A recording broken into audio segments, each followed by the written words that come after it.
अस्सलाम वालेकुम एवरीवन। आज जो है वो हम लर्न करेंगे what is a data pipeline. Amazon web services data pipeline जो है वेब सर्विस है जिसके अंदर आप असेस कर रहे हैं डाटा फ्रॉम डिफरेंट सर्विसेज है और एनालाइज कर रहे हैं, प्रोसेस कर रहे हैं data at a same location पर, और देन जो है वो स्टोर कर रहे हैं data to different Amazon web services such as DynamoDB और Amazon S3 and so on. यहाँ पे एग्जांपल है जिसमें आप यूज कर रहे हैं डाटा पाइपलाइन और यहाँ पे जो है वो अचीव कर रहे हैं your web service logs to Amazon S3 bucket on daily basis and then जो है वो रन कर रहे हैं EMR क्लस्टर और ये जो है वो लॉग्स है जनरेट कर रहे हैं reports on the weekly basis पे। यहाँ पुट किया गया Amazon web service data pipeline Amazon EC2 जिसके अंदर डेली टास्क है, कॉपी कर रहे हैं लॉग फाइल्स, और Amazon EC2 EC3 है और यहाँ पुट किया गया S3 जिसके अंदर वीकली टास्क है और लॉन्च कर रहे हैं डाटा एनालिसिस, और लास्ट आता है Amazon EMR जिसमें यहाँ पे रिपोर्ट को जो है वो क्रिएट किया गया है। इस तरीके से आप जो है यहाँ पे रिपोर्ट को क्रिएट कर सकते हैं डेली बेसिस पे, वीकली बेसिस पे और मंथली। इसे हम कहते हैं data pipeline Amazon web services पे।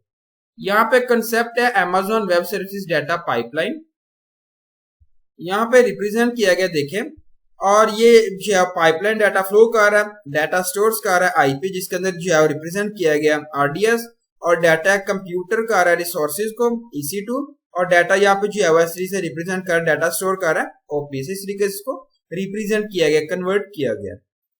ये कंसेप्ट है Amazon web services data pipeline जो है वो सिंपल है, और डाटा पाइपलाइन जो है वो सिटिंग कर रहा है ऑन द टॉप जिसके अंदर इनपुट स्टोर कर रहा है क्लाउड भी Amazon S3 है, DynamoDB है और रेडशिफ्ट है। डाटा जो है वो तीन इनपुट स्टोर कर रहे हैं, सेंड कर रहे हैं डाटा जो है वो पाइपलाइन से, और डाटा पाइपलाइन जो है वो बेसिकली एनालाइज कर रहा है, प्रोसेस कर रहा है डाटा को, और देन जो है वो रिजल्ट शो कर रहा है, सेंड कर रहा है टू द आउटपुट स्टोर। ये आउटपुट स्टोर जो है वो कुड भी Amazon रेडशिफ्ट है, Amazon S3 और रेडशिफ्ट भी हो सकते हैं। यहाँ पे जो है हम डिस्कस करेंगे advantages of Amazon web services data pipeline.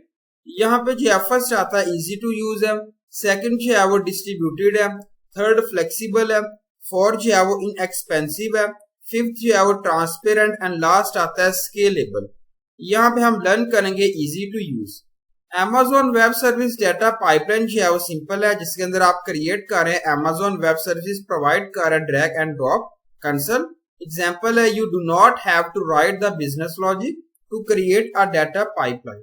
Second है डिस्ट्रीब्यूटेड जिसके अंदर आप बिल्ड कर रहे हैं डिस्ट्रीब्यूटेड एंड रिलायबल कर रहे हैं इंफ्रास्ट्रक्चर, और अगर जो है वो फॉल्ट अकर कर रहा है इन एक्टिविटी जब क्रिएट कर रहे हैं data pipeline, then Amazon web services data pipeline service जो है वो रिट्राई कर रहा है एक्टिविटी को। थर्ड आता है फ्लेक्सिबल, डाटा पाइपलाइन जो है सपोर्ट्स कर रहा है various features such as scheduling है, डिपेंडेंसी ट्रैकिंग है और एरर हैंडलिंग है।